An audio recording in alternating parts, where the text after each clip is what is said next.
para o nosso próximo convidado começar. Eu poupo ele de apresentações, porque acho que todo mundo já conhece, e ninguém melhor que ele próprio para se apresentar. São muitas facetas, né?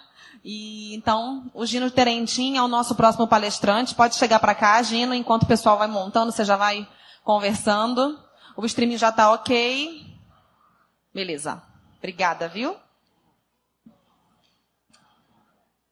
E aí? Boa tarde. Tudo bom aí? Que chuva, hein? Pelo menos conseguiu parar antes de começar a minha. A gente chama todos os amigos para a palestra. E aí cai um toró, um pé d'água daqueles lá. Bom, enquanto entram lá os slides, já quero agradecer muito, né? Todos vocês estão aqui. Obrigado demais ao pessoal da G9, Suíce, Deore, galera toda, tecnologia. Tem uma galera envolvida nessa feira sempre. É impressionante que não é um processo simples, né? Embora todo ano aconteça, todo ano sempre tem imprevistos, sempre tem coisas que deixam o pessoal desesperado, correndo para lá e para cá. A feira está linda. Obrigado pela oportunidade de estar aqui. Vou confessar que eu sempre tive o sonho de um dia fazer uma palestra numa feira, num evento do Caixa Lab, porque eu sei a importância disso. Eu vi isso nascer, né? O Thiagão está ali, a gente viu isso lá no modelo de gestão, falando de inovação, da importância. E hoje isso com esse tamanho e com essa importância dada por vocês que estão aqui. Obrigado por estarem aqui, obrigado pela oportunidade, obrigado a G9, as meninas da G9, os meninos da G9, todos vocês que estão aí. E vamos falar um pouco de empreendedorismo. O interessante, essa palestra eu costumo chamá-la de FAIL, First Attempt in Learning, porque o fracasso ainda não é bem visto. Quando a gente falha no empreendimento, isso ainda é visto de uma forma bem negativa. E alguns de vocês aqui vão lembrar um pouco dessa história. Quando a gente vai fazer uma palestra sobre empreendedorismo, passa essa dúvida aqui. Vou falar sobre o quê? Vou falar sobre o que é bonito ou vou falar sobre a verdade? Porque quando fui fazer essa palestra pela primeira vez, essa dúvida veio na minha cabeça. Para quem está aqui na frente, para quem está aqui no palco, o gostoso de empreendedorismo é você falar da parte bonita. Do que está nos livros, do sucesso, das técnicas, das ferramentas, do que você precisa para poder fazer a empresa dar certo, tecnicamente. Obrigado, Luca. Mas, tá bom. Mas para quem está aí... tá não. Não. Sim. Precisa ficar te apontando, né? Você quer um outro passador? Eu estou com aqui o meu, quer? Quer tentar um outro? Sim? Deixa eu tentar aqui, porque eu não fico te amolando para você passar. O pessoal aqui é tudo de casa mesmo? Então ninguém... Não tem problema não.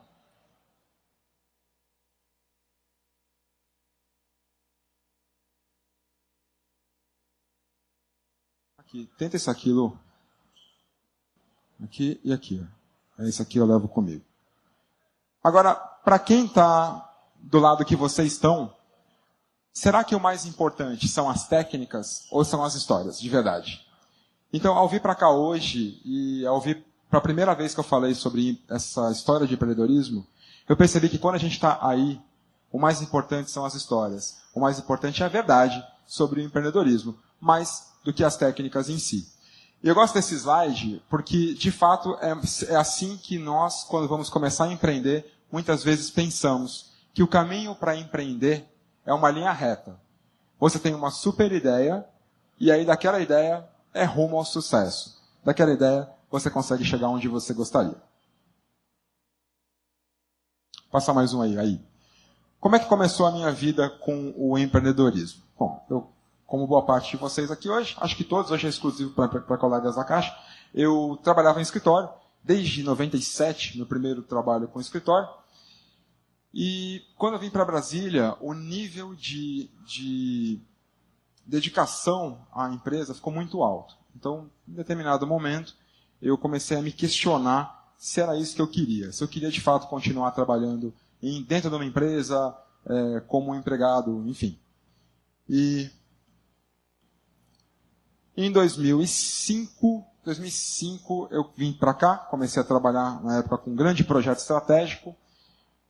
E acho que eu não soube equilibrar muito bem o trabalho e eu comecei a ter alguns problemas sérios de saúde. Eu me lembro uma vez que eu estava no Eixão, indo para casa, e de repente comecei a ver um monte de estrelinha na frente, precisei parar o carro no Eixão, aí eu já não conseguia falar direito, a voz estava embaralhada, liguei para minha mãe, eles vieram me buscar, fui até o hospital, estava com a pressão 22/19, alguma coisa, pressão super alta. Aí quando eu cheguei, fumava 3 maços de cigarro por dia, alguns de vocês lembram de mim naquela época, e aí o médico falou, cara, você vai morrer, você vai infartar logo logo, você precisa rever a tua vida. E eu estava meio sobrecarregado, me sentindo meio cansado no trabalho, e passa mais um aí pra gente. E um belo dia, passa mais aí. Mais um. Eu tive uma briga lá no trabalho. Discuti com meu chefe e fiquei pensando, será que de fato vale a pena continuar trabalhando na Caixa? E comecei a me questionar. Eu me dedicava, 14, 15 horas por dia. Agora sim. Beleza? Muito obrigado, gente. Obrigadão aí. 14, 15 horas por dia ao trabalho. E eu comecei a me perguntar, e se eu dedicasse essa quantidade de tempo para uma coisa minha? E se em vez de ficar 14, 15 horas na Caixa, eu ficasse 14, 15 horas numa coisa minha, no emprego meu, no empreendimento meu? Uma atenção, porque o meu empreendimento nasceu aqui. E eu penso que essa não é a melhor forma de você nascer o empreendimento. Você se propor a empreender porque por conta de uma briga, por conta do desentendimento, por conta de uma frustração na sua empresa, pode não ser a melhor forma de iniciar um empreendimento. Como vocês sabem, meu nome é Gino, eu tenho então, naturalmente, uma parte italiana muito forte, mas meu nome é totalmente italiano, mas a família é metade sírio-libanesa. Então eu cresci com o meu avô e a minha mãe trabalhando com lojinha. Esse atendimento do varejo, esse trabalho junto com as pessoas, e vender e comprar, teve presente na minha vida o tempo todo. E nesse momento, o lado sírio-libanês falou mais alto. E eu falei, quer saber de uma coisa? Eu vou montar a minha própria empresa. E comecei a pensar, qual vai ser a minha ideia, o que eu vou fazer, como é que eu posso resolver, porque a minha missão agora era sair da Caixa. Agora eu estava determinado a sair da Caixa em 2 anos. Isso era 2008. Comecei a pensar que tipo de problema eu poderia ter e até que a ideia apareceu. Alguns de vocês aqui talvez sejam de Brasília, conhecem essa é a região do Grande Colorado, onde eu moro, e já morava lá. Quando eu vim para Brasília, comecei a trabalhar aqui, já fui morar direto no Grande Colorado, e o Grande Colorado tem alguns problemas estruturais muito grandes. Né? Aquela área é uma área fruto de invasão, né? Ela não foi planejada. E um dos grandes problemas acontece justo nessa época do ano, que é esse tipo de coisa, ainda acontece isso. Aquilo alaga de um jeito impressionante. Então aquela enxurrada começa a descer, o que é um super problema ainda maior de manhã, quando todo mundo está saindo para trabalhar. Que bomba que eu tinha lá? Comprar pão. Esse era o meu problema. Porque eu saía de casa muito cedo e eu comecei a perceber que uma coisa que me incomodava aqui era que eu não estava conseguindo mais tomar café com a minha família. Porque eu saía muito cedo de casa, essa estrutura é praticamente a mesma em todas as lojas comerciais do Grande Colorado. Então tem uma quantidade de vagas na frente da loja. Só que naquela região moravam mais de 50 mil pessoas. Todo o Grande Colorado, né? Qual que eram os problemas? Bom, ou eu saía de casa para trabalhar e passava na padaria para comprar pão e não tinha vaga, e aí quando está caindo aquele toró, você não tem o que fazer. Não tem guarda-chuva que segura aquilo porque a água está passando na altura da tua coxa, né? Dependendo do lugar que você vai. O que eu tinha que fazer? Voltava para casa e não comprava pão. Segundo problema, eu chegava e encontrava uma vaga na garagem. Mas alguém que porventura pensa que o tempo dela ou dele vale mais do que o meu, vai lá e coloca o carro atrás do meu. E aí eu estava atrasado e fico esperando a pessoa sair. E aí me atrasava mais 10, 15 minutos, que depois, para quem mora naquela região, sabe que 10, 15 minutos é o que vai dar a diferença de 1 hora para você poder chegar no trabalho na hora ou não. E desistia de comprar o pão também. Ou o terceiro problema, que vai Deus saber como uma pessoa que... Não é essa padaria, eu só peguei como exemplo. Tá? Qualquer padaria tinha esse problema lá. Nem era essa que eu comprava, inclusive. Vai saber como uma pessoa que tem uma padaria naquela região, há tanto tempo, não consegue dar conta da demanda de pão e faz faltar pão. Aí você chega para comprar pão, vai lá na hora de pegar o pão, cadê? Não tem pão naquele... Como é que a pessoa não consegue dar conta? Eu percebi que aquilo estava me incomodando, eu não conseguia tomar café em casa. E tive a ideia. Falei, quer saber de uma coisa? Eu vou criar um serviço de entrega de pães. Essa é a minha ideia. Seria um protótipo do iFood daquela época, vai? Era um site que você entraria no meu site, faria o pedido dos seus pães e receberia na sua casa. E o nome do site era Pão na Hora Entregas. Esse aqui é o protótipo. Nunca funcionou, é só o protótipo que a gente começou a fazer do site. A ideia era mais ou menos essa aqui, ó. Você entra lá, você iria selecionar os seus produtos. Olha que a gente, na época, isso aqui foi 2008, não era comum esse tipo de coisa. Era uma super inovação você ter uma transação de cartão de crédito, PayPal, PagSeguro. A gente ia trabalhar com tudo isso na época. E você entrava lá, cadastrava a sua agenda, que dia da semana você queria receber, qual tipo de encomenda você queria receber, e nós iríamos entregar na sua casa, no Grande Colorado, a comida no horário que você marcou. Um iFood bem arrojado para a época, né? O meu primeiro erro foi deixar por último o que eu devia ter feito primeiro. Porque quando eu comecei a fazer o cronograma de implantação do projeto, eu previ todas as etapas que eu iria fazer. Nesse momento teve um outro erro, que eu nem destaquei muito ele, mas eu vou mencionar, que é, nós desistimos de ser um serviço de entrega de pães e passamos a querer fabricar os produtos para poder aumentar a minha margem de lucro.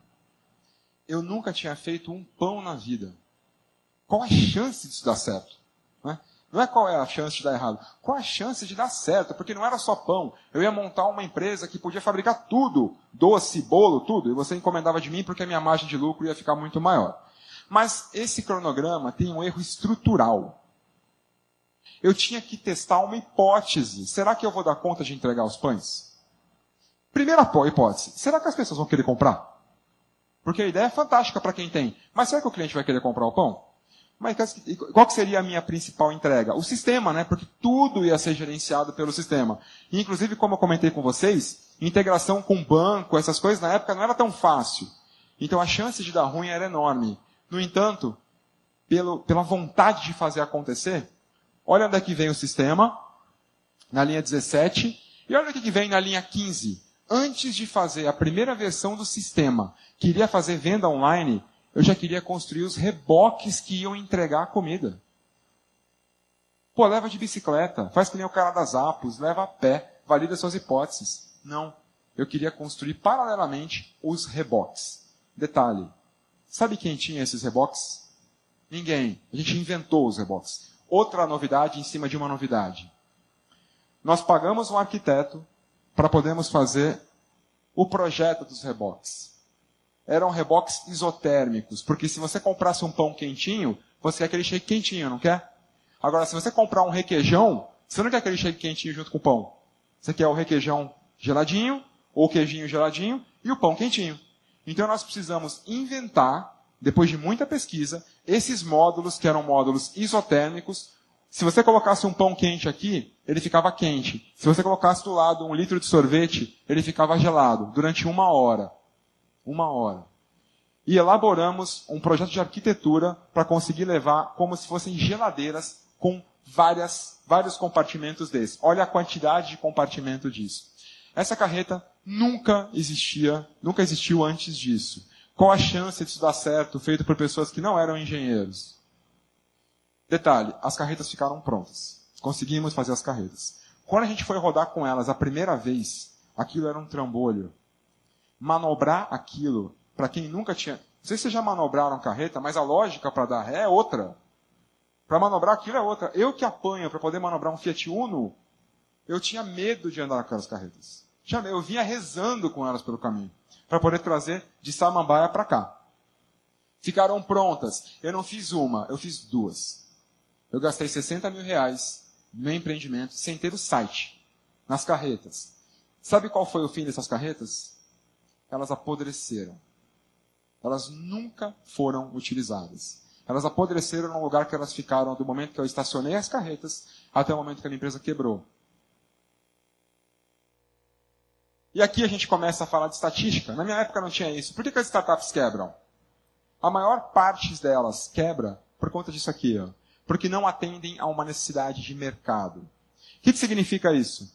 Significa que nenhum empreendedor no mundo falhou porque não conseguiu criar um produto? Todos nós conseguimos.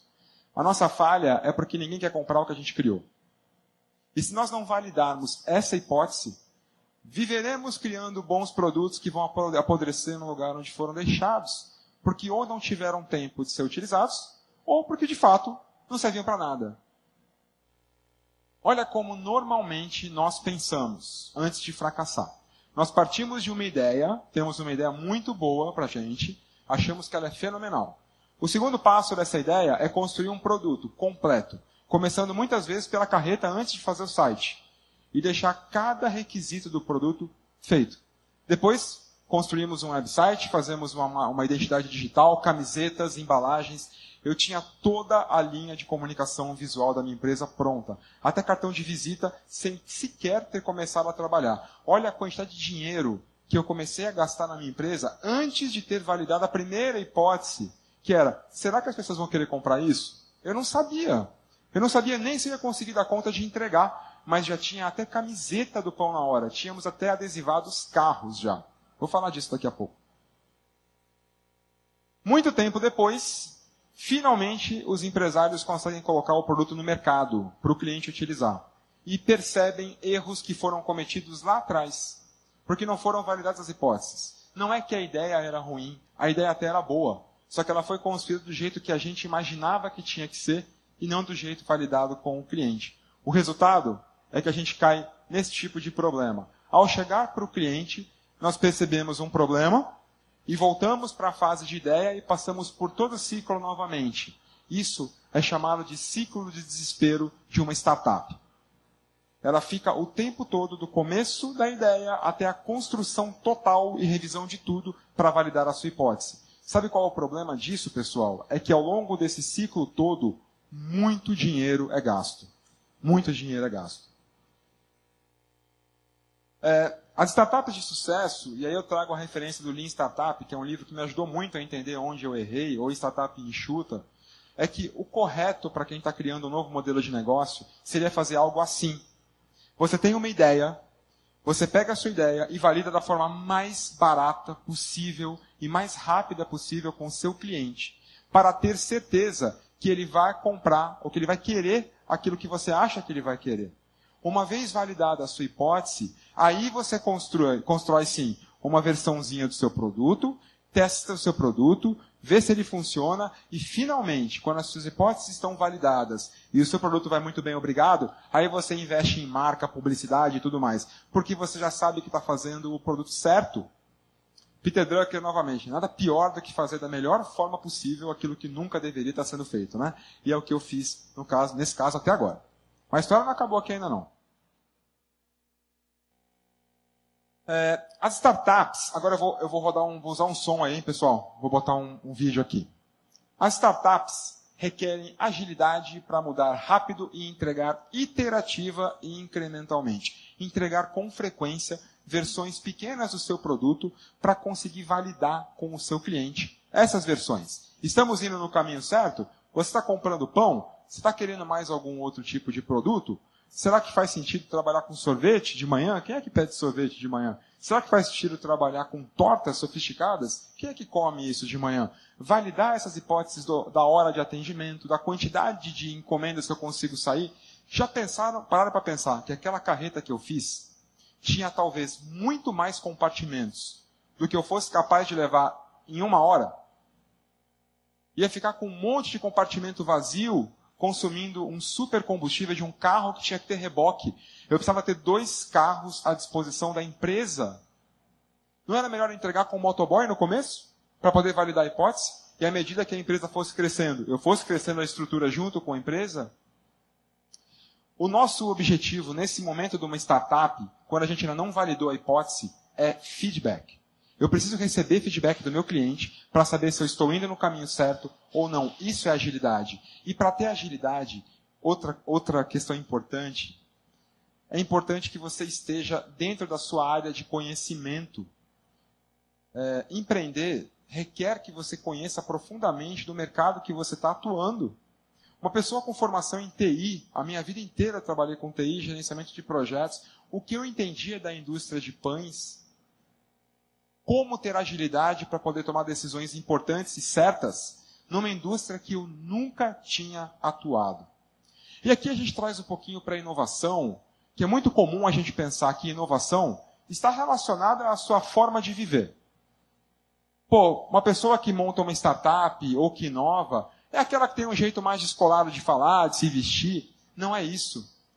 Inovar, improvisar, se adaptar, empreender, requer profundo conhecimento técnico. Olha esse vídeo que legal.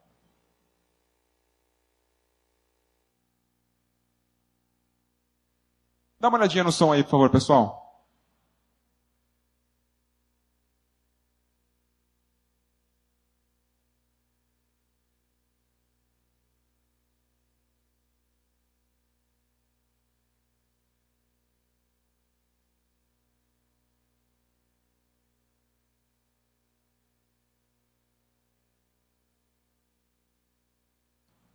Olha o que o Michael faz com a bike dele nesse momento.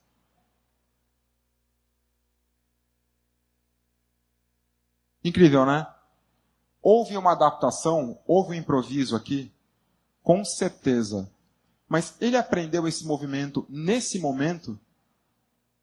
Certamente tem um profundo conhecimento técnico aqui. Certamente tem um background enorme de um cara que trabalhou muito para poder chegar nisso. E para poder se adaptar a um cenário como esse, ele não recorreu simplesmente à vontade de mudar. Ele sabia o que fazer. Nós, naquele momento, não. Inovar não é sobre encontrar... inovar é sobre encontrar clientes e não sobre construir produtos. Essa frase é muito marcante, porque a primeira coisa que nós pensamos quando falamos de inovação é criar um produto novo. Vou inovar, vou criar alguma coisa nova. E, na boa, todos nós conseguimos criar muito. Mas será que estamos criando as coisas certas para fazer a diferença na vida de alguém? A inovação de verdade vem primeiro para atender a necessidade de uma pessoa, de um grupo, encontrar pessoas que precisem daquilo. E depois o produto. Lembra daquele desenho que eu coloquei para vocês do fluxo correto? Ideia, cliente, e não ideia, produto. O produto vem no final. E nesse momento da minha empresa, eu tive um problema. O nosso problema foi, startups nascem com hora marcada para morrer. Uma startup não dura para sempre. O segundo motivo que mais quebra startups é falta de dinheiro. E naquele momento eu já tinha as carretas prontas, uma estrutura alugada, uma equipe alocada com nutricionista, padeiros e confeiteiros, todo o estoque comprado e cadê o sistema? Não tinha uma tela pronta. Porque eu estava desenvolvendo o iFood. Não existia iFood, não tinha referência. Cada vez que eu ia colocar uma tela no ar, eu via que estava cheia de problemas. Eu não tinha pensado em um monte de coisa. A quantidade de voltas que nós ficamos tendo no sistema foi enorme. Porque quando eu fiz a primeira tela, que é fazer pedido, seria mais importante, né? Antes de fazer o pedido, eu tenho que ter o quê?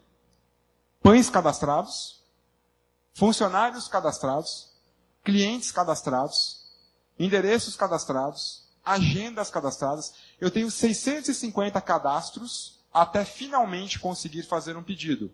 Quando a tela de fazer pedido aparece para mim e eu percebo que está toda errada, eu preciso mudar todos os cadastros. Não seria melhor ter feito uma tela de teste, toda estática, mas que eu pudesse fazer um pedido, mesmo que fake, mesmo que falso, só para eu poder entender o que eu ia precisar ou não? Eu lembro quando a empresa que trabalhava com a gente falou, Gino, para mudar isso agora, vai levar 6 meses. E o isso agora era trocar um campo por outro. Tipo, tirar um CPF e colocar um RG, uma coisa assim. Falou, cara, vai demorar 6 meses, tem que mexer todo o sistema. Nesse momento, a gente começou a ficar sem grana, porque tinha que começar a pagar salários, e dava 5 mil reais de salários por mês. Eu já não tinha mais dinheiro, e já tinha comprometido toda a minha FUNCEF a esse momento. Toda a FUNCEF que eu podia pegar, já tinha pego. Nosso segundo grande erro foi trocar uma ideia boa por uma ruim. Esse foi o meu primeiro momento para fechar a empresa. Quando eu cheguei nesse ponto, já tinha perdido muito dinheiro, e percebi que não ia dar certo. Eu tinha que ter fechado. O que a gente resolveu fazer? Em vez de seguir o caminho duro, que era, olha, vamos fechar, vamos assumir esse prejuízo e a gente tentou o caminho mais bonito, que parecia mais fácil. Vamos mudar o ramo de negócio. Em vez de fazermos o pão na hora entregas, vamos fazer pães de cachorro-quente e de hambúrguer, porque Brasília tem um monte de carrocinha de cachorro-quente. E a gente pode fornecer pães para essas pessoas. De fato, tem um supermercado para isso. Mas pensa, a minha ideia não era essa. Esse mercado é um mercado inovador, o mercado da carrocinha de cachorro-quente? Não é. É um mercado que já existe há muito tempo. Tem muita gente concorrendo nesse mercado. Resumindo, eu tinha tido uma ideia que me tirava do Oceano Vermelho, que me tirava da guerra por preços, que me tirava da competição frenética por centavos de um pão para outro, para ir para um Oceano Azul do iFood, que não existia até aquele momento, ou de algo muito próximo a ele, onde ninguém iria competir comigo e eu ter tranquilidade para poder crescer meu modelo de negócio. Esse é um cenário de uma startup. Sai da competição frenética e vai para o Oceano Azul, para um lugar onde você está inventando um novo modelo de negócios. No momento em que eu tomo a ideia de fazer pães de cachorro-quente de novo, o que eu faço? Eu pego o meu produto e volto para o Oceano Vermelho. Eu vou competir por centavos. Eu tinha uma estrutura toda feita. Sabe quem concorria comigo? Pessoas que trabalhavam com forno industrial dentro de casa, com a família trabalhando para eles de graça. Eu tinha carteira assinada e pagava salário direitinho com todos os impostos. Eu lembro uma vez que eu fui comprar um equipamento de um pessoal que tinha falido. E quando eu cheguei na casa da pessoa, ele fazia pão dentro de casa e não tinha ainda o contrapiso. Ele fazia o pão no meio da terra. Eu entrei numa parte da casa dele lá, que eu não sei muito bem do que era, e tinha uns panos jogados no chão, que era onde o pessoal que trabalhava para ele dormia. Ele trocava trabalho por abrigo para as pessoas. O preço do pão dele era muito menor do que o meu. Eu estava concorrendo com esse tipo de empresário. Ia ser muito difícil uma estrutura daquele tamanho funcionar numa situação dessa. O nosso terceiro erro. Vou fazer aqui. Aqui. Construir um produto para mim e não para o meu cliente. E esse conversa com aquela principal causa de morte das startups. Lembra? Não atendem a uma necessidade de mercado. Nesse momento aqui, quando eu comecei a ver toda aquela estrutura pronta, e é bonito você entrar numa empresa nova. Todas as máquinas são novas, tudo funciona, as roupas são branquinhas, bonitinhas, tudo recém-comprado, aquele cheiro de coisa nova. Eu fiquei seduzido pela minha própria empresa. Percebam que gostar do que você faz é diferente de estar seduzido pela sua empresa. Nós temos que gostar do que a gente faz. Mas naquele momento estava cego. Para mim, aquela empresa ia dar certo de qualquer jeito. Porque ela tinha o mais importante. Eu. E eu ia fazer aquilo dar certo. Quando o empresário fica cego desse jeito, o problema começa a ficar cada vez maior. Fui buscar os meus clientes e fui entender dos meus clientes que compravam pão de cachorro-quente. Aqui em Brasília tem uma estrutura chamada casas de frios, que são as casas que compram presunto, queijo, molhos e pão para poder vender para as barraquinhas de cachorro-quente. O meu cliente final eram as barraquinhas de cachorro-quente, mas o intermediário eram as casas de frios que compravam de mim e passavam para eles. Quando eu fui falar com as casas de frios sobre qual é a necessidade do seu cliente, eles falaram, bom, o nosso cliente vem aqui às 5 horas da tarde para poder abrir a loja às 6. É um cliente pobre, tem pouco dinheiro e não tem crédito no mercado. Então ele vem com o dinheirinho amassadinho do bolso e ele vai pagar à vista e vai comprar tudo. Se o pão não estiver aqui às 5 da tarde, ele não compra nada. Porque ele não vai comprar todos os molhos, as coisas aqui, e o pão em outra loja. Ele vai deixar tudo para comprar na outra loja. O pão é onde a empresa menos ganha. Só que se ele não estiver lá, ele não vende nada. Então o pão precisa estar aqui às 5 horas no máximo. Pessoal, me ajudem, porque eu não entendi isso na hora. Qual era o principal valor para o meu cliente? Tempo. Era a hora de entregar do pão. E minha empresa chamava Pão na Hora. Ou seja, teoricamente, tudo ia dar certo. Eu estava tão seduzido pela minha empresa novinha, que o cliente me falou isso desse jeito, eu entendi o seguinte, já sei, vou fazer o pão mais gostoso da cidade. Vou trabalhar com um pão gourmet. O meu pão ele vai levar, além de tudo, leite em pó. Eu ia trabalhar com uma margem de lucro ainda menor, colocando uma coisa que o cliente não está nem aí. Não sei se vocês já comeram sanduíche em barraquinha. Quem aqui consegue sentir o leite em pó no pão? Com 2 salsichas, 650 tipos de molho diferentes, ingredientes. O pão naquele momento, sinceramente, o papel do pão naquele sanduíche é simplesmente não deixar a parte gostosa do canto do sanduíche cair. Esse é o papel do pão. Não é ter o gosto refinado do leite em pó. Mas o nosso pão era para ser um pão gourmet. Ou seja, se eu quero um pão gourmet, será que o meu cliente final é realmente a carrocinha de cachorro-quente? Ou eu tenho que abrir uma boutique de pães e vender ali um pão que ninguém está concorrendo comigo? A gente queria trabalhar naquele nicho, vendendo o produto que a gente queria, e não aquele que meu cliente queria. Acreditem, mesmo assim, deu certo. Tendo errado tanta coisa do começo ao fim. A nossa empresa, em 2010, chegou a faturar R$80 mil no mês, vendia 500 mil de pães por mês e empregava diretamente 48 pessoas. Tínhamos 48 empregados. Trabalhávamos 24/7, não fechávamos nunca, só que era porta fechada porque era uma fábrica de pães. Então a gente trabalhava sem atender o cliente, né? Trabalhava para fora. Aí, quando chegou em 2010, a gente resolveu fazer um super investimento na empresa. Eu peguei todo o dinheiro que eu tinha na caixa, empréstimo pessoal, não tinha crédito, estava gastando tudo. Falei, vou investir. Antes de ganhar, vou investir, porque vai dar certo. Essa empresa nasceu para dar certo. Olha só, a cegueira, né? Peguei todo o dinheiro que eu tinha na caixa, resto da FUNCEF de novo, comprometi o meu crédito no máximo, fui para São Paulo conversar com um cara para fazer o primeiro robô que a nossa empresa iria ter. Uma máquina que embalasse automaticamente os pães, porque o processo do pão não é só fazer. Depois que eu fazia, eu tinha que pegar cada pãozinho, cortava o pão, porque o cara que está na carrocinha de cachorro-quente, ele não quer parar, é direto. É pega a salsicha, põe dentro do pão e vai preparando. Se ele tiver que parar para cortar o pão, ele não atende os pedidos. Então eu pegava o pão, cortava, cada pãozinho era embalado individualmente numa embalagenzinha branca, aqueles saquinhos brancos que você come no cachorro-quente, e 5 unidades dentro de uma embalagem maior, e depois etiquetado dentro da prazo de validade. O processo de embalagem demora muito mais do que fazer o pão. Ou seja, mais de 2/3 da minha equipe era voltada para a embalagem. A minha ideia era fazer o quê? Colocar robôs para poder embalar o pão e aproveitar aquelas pessoas em outra linha. Não demiti-las, aproveitá-las em outra linha. E crescer a empresa de uma maneira muito boa. Mudei a minha empresa de uma loja de 110 metros quadrados para uma de 440, até elevador tinha na empresa nesse momento. Fui para São Paulo e dei o sinal de uma máquina que ia ser inventada. Terceira inovação dentro de uma inovação. Só que aí já não era mais inovação porque a gente tinha aberto mão do iFood, né? E estava lá trabalhando com produção em larga escala. E aqui vem o meu... Deixa eu ver. Meu quarto erro, o erro fatal. O meu quarto erro é que nesse momento eu estava preocupado em fazer pão e embalar pão.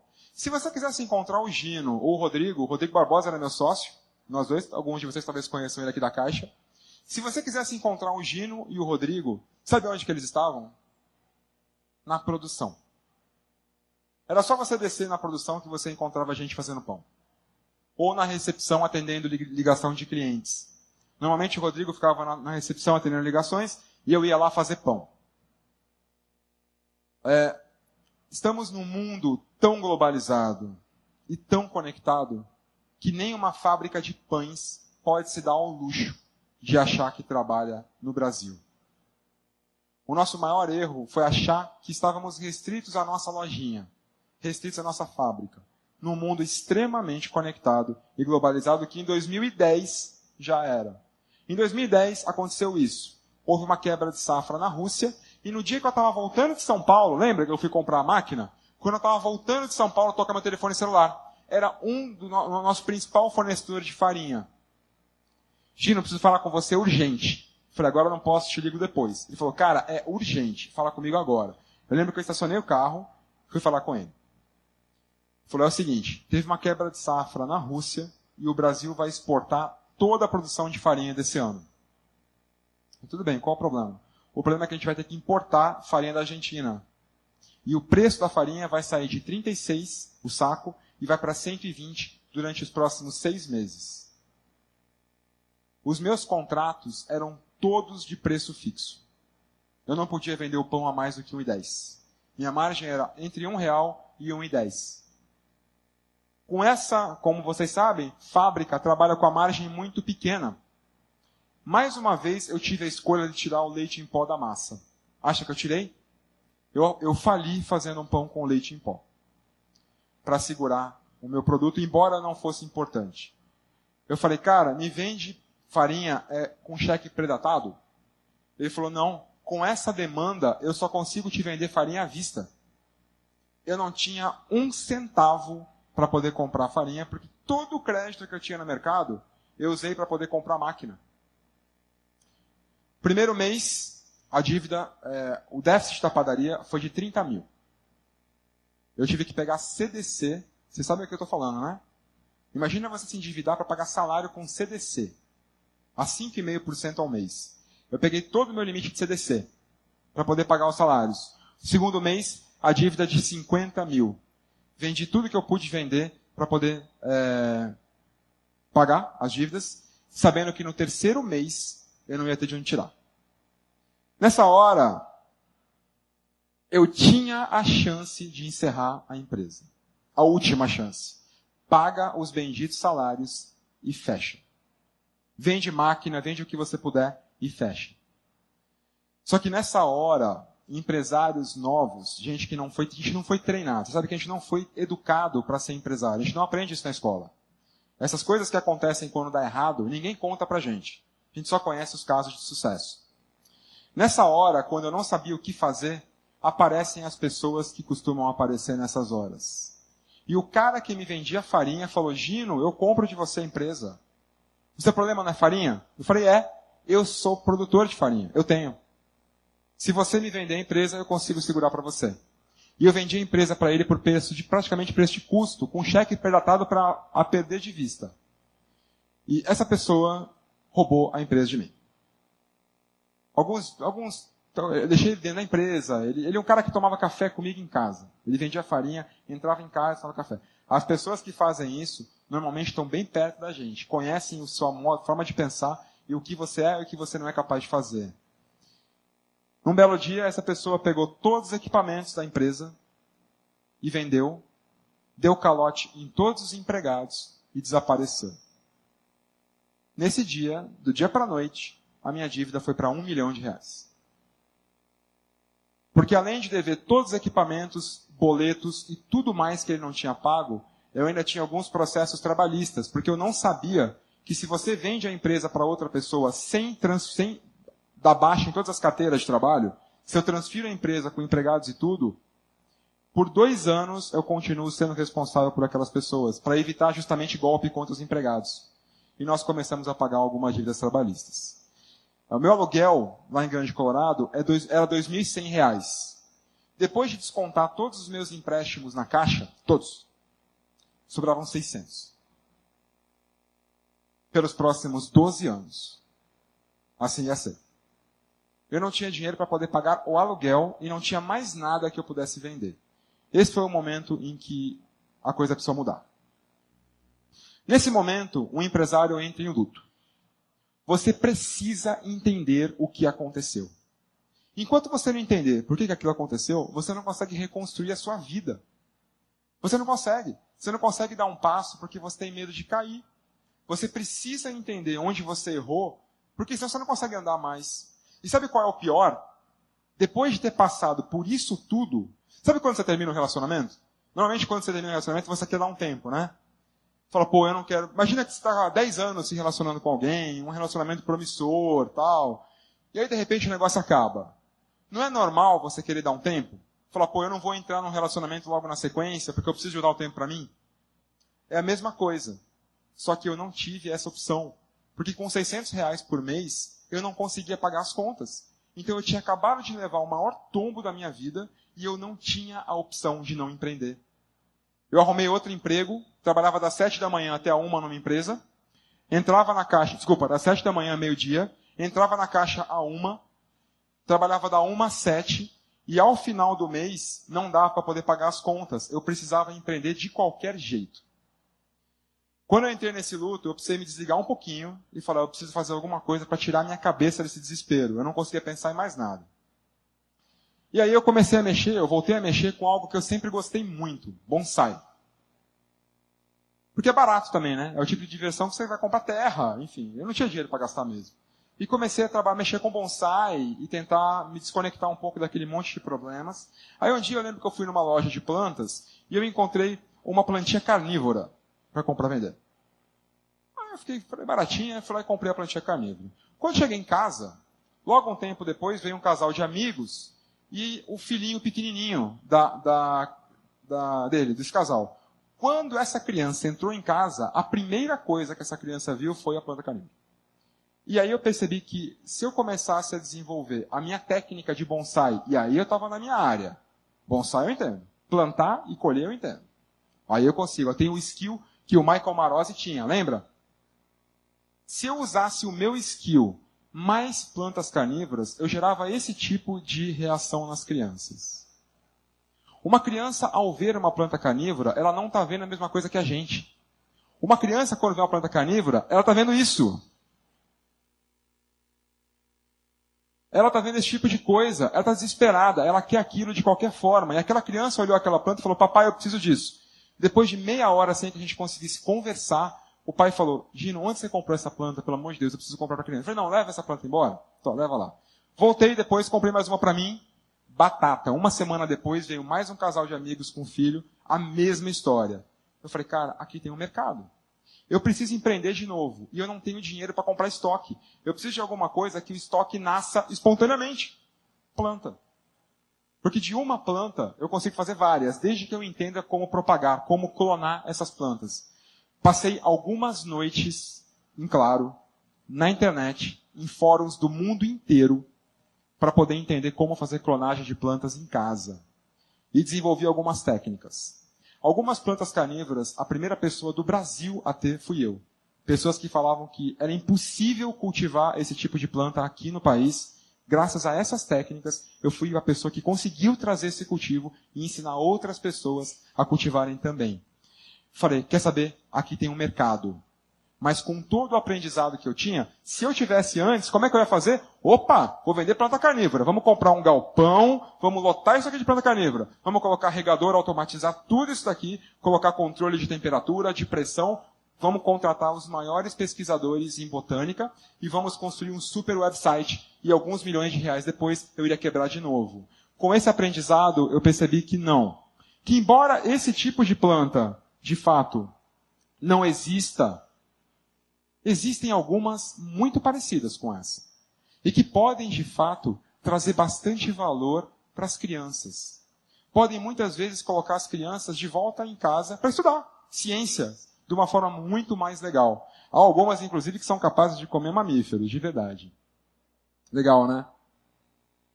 Eu precisava validar minhas hipóteses. Eu não ia sair de novo gastando um dinheiro que eu não tinha. A escassez é um dos maiores ingredientes para a inovação. Ainda que eu quisesse, eu não tinha. Fui no Ceasa, comprei 5 plantas carnívoras, abri uma conta no Mercado Livre e tentei vender. No mesmo dia, eu vendi todas. A primeira hipótese foi validada. Qual a segunda hipótese? Como eu faço para poder mandar uma planta carnívora de Brasília para o Amazonas, de forma que ela chegue para aquela pessoa? Segundo, como eu consigo mandar uma planta embalada de uma forma que ela chegue para a pessoa do mesmo jeito que ela saiu da minha mão? Porque a pessoa não quer uma planta toda desmilinguida. A criança que compra a planta, ela compra essa planta.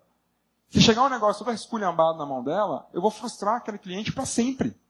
Ninguém tinha uma embalagem para poder fazer isso.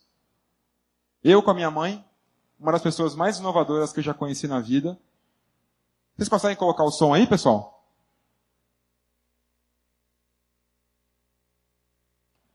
Senão, aqui é bem, dá para eu ir narrando para vocês. A gente desenvolveu esse tipo de embalagem, com garrafas PET, todo o material 100% reciclado, porque também não adianta falar de natureza e começar a jogar a embalagem fora. Eu saía pegando garrafa PET muitas vezes no lixo, no começo, porque não tinha como comprar garrafa PET, nem precisava, né? Lavava as garrafas em casa, com água quente e sabão, e aquilo lá são todas as plantinhas que eu tinha vendido, olha lá atrás, para vocês verem. E criava uma embalagem de forma que a planta ficasse protegida no substrato, não caía, e também nas folhas, nada batia nessa planta. Se você jogasse essa caixa na parede, a planta ficaria do mesmo jeito que ela estava quando ela foi colocada na caixa. Nada dava errado com essa embalagem. durante muito tempo, o plantascarnívoras.com.br, porque depois de conhecer o meu cliente e de testar as minhas hipóteses, eu criei meu site. Aí sim. Impressionante como as coisas também tem que ter um pouco de sorte, não tem? O empreendedor tem que ter um pouco de sorte. Quando um amigo meu chegou aqui na Caixa e falou, Gino, você tem que criar um site. Eu falei, sai de mim, cara, não quero saber de site nunca mais na minha vida, depois do que aconteceu com o Pão na Hora. Ele falou, cara, cria o plantascarnívoras.com.br. Eu falei, vai embora daqui. Ele foi embora. Assim que ele saiu, eu entrei no registro BR, plantascarnívoras.com.br, registro disponível para site disponível para registro, domínio disponível para registro. R$40 foi o que eu paguei. Quando eu acabei de pagar, 1 hora depois, toca meu telefone celular. Um cara do fórum de plantas carnívoras falando, Gino, você comprou o plantascarnívoras.com.br? Eu falei assim, comprei. Cara, esse domínio estava em disputa judicial. Estava 4, 5 pessoas esperando liberar esse domínio para poder comprar. Deve ter liberado agora isso. Eu não sabia, na hora que eu entrei estava disponível, eu comprei. Tem que ter sorte também. Claro que tem que ter sorte. E eu criei o plantascarnívoras.com.br, que rapidamente chegou a mais de 65 mil likes no Facebook. A nossa página era a página mais visitada do mundo de plantas, com 65 mil curtidas no final e uma avaliação do nosso cliente de quase 5 estrelas.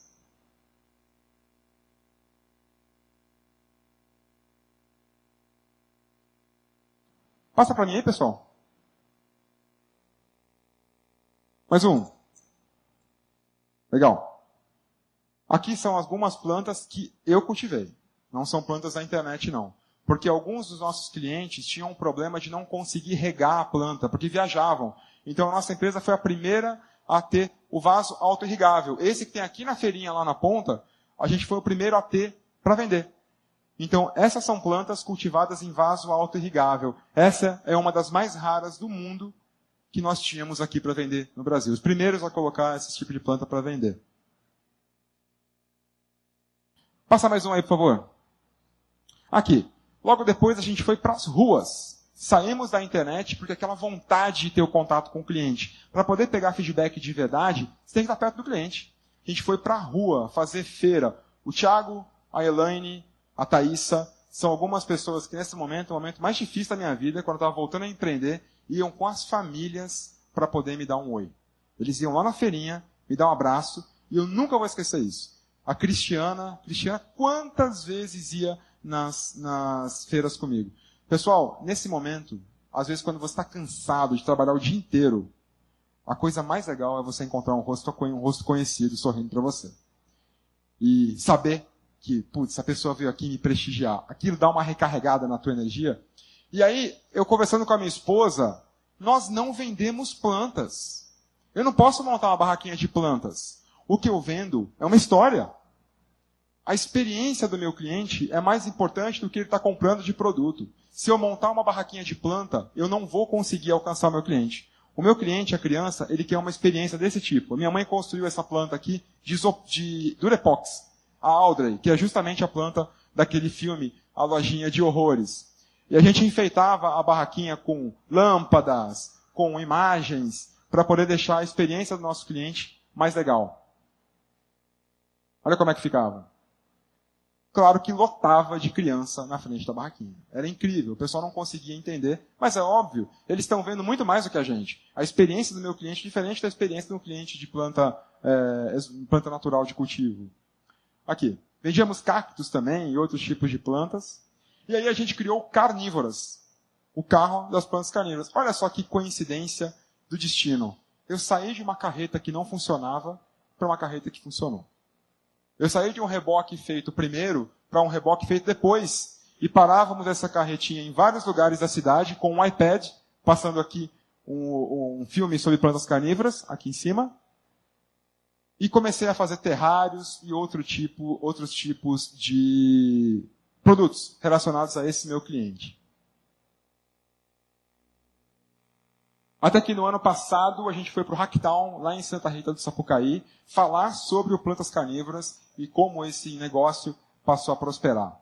Aqui eu tenho um pouquinho Bom, começamos a cultivar fortemente, né? Então de 2010, quando eu abri o site, até agora, até o ano passado, eu cheguei a ter mais de 10 mil exemplares de plantas dentro de casa.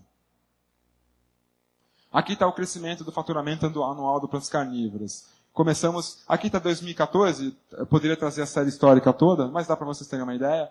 Em 2014, nós saímos de 43 mil reais por ano para, em 2017, 122 mil reais de vendas de plantas por ano. O que vai dar mais ou menos 10 mil reais por mês. Durante muito tempo, e eu produzia mais de 60% das plantas que eu comprava, que eu vendia.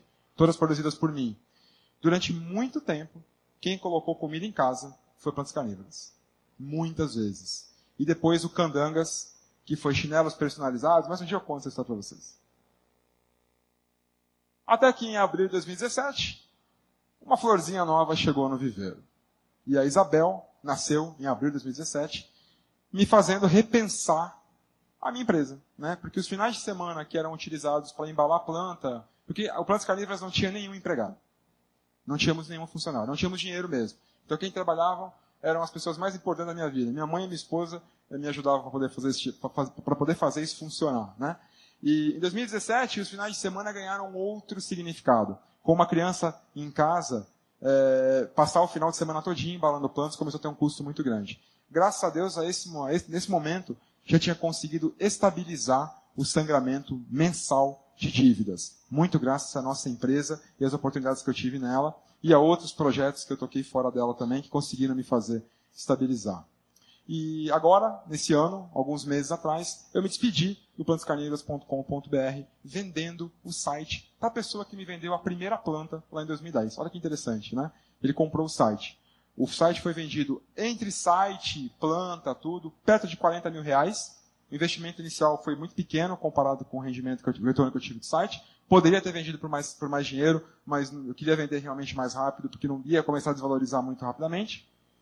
E aqui, se vocês entrarem lá depois do plantascarnívoras.com.br, quando vocês entrarem em Sobre Nós, vocês vão ver essa história sendo contada pelo Láudio, que agora é o novo proprietário do site, contando como ele vendeu a primeira plantinha para mim, depois eu montei o site e vendi para ele do jeito que ele está cultivando hoje. A gente percebe, vocês conseguem perceber que uma ideia não era melhor que a outra? Não é um Plantas Carnívoras que é melhor do que o Pão na Hora Entregas. Na verdade, uma ideia boa talvez seja o menor dos fatores de sucesso da sua empresa. Uma ideia, às vezes, simples, muito bem implementada, pode fazer com que você consiga escalar essa ideia e gerar um modelo de negócios novo, muito mais facilmente do que ter uma super ideia e não conseguir implementar. Não é uma ideia melhor do que a outra, mas a maneira que foi feita. O plantascarnívoras.com.br ele foi feito com escassez do começo ao fim. E Pão na Hora Entregas tinha dinheiro de sobra. Eu podia pegar financiamentos a hora que eu quisesse. Talvez por isso uma startup realmente tenha que ter uma limitação de recursos. Tenha que ter uma limitação de tempo para poder fazer as suas entregas. Porque se passar tempo demais, ela pode ficar se consumindo e se seduzindo pelas suas próprias convicções. Obrigado pela oportunidade. É uma honra estar aqui. Obrigado, G9. Valeu.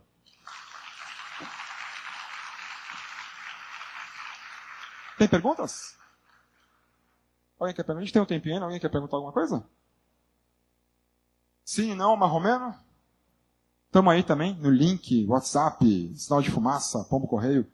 Beijo para vocês, boa feira. Tá tudo lindo.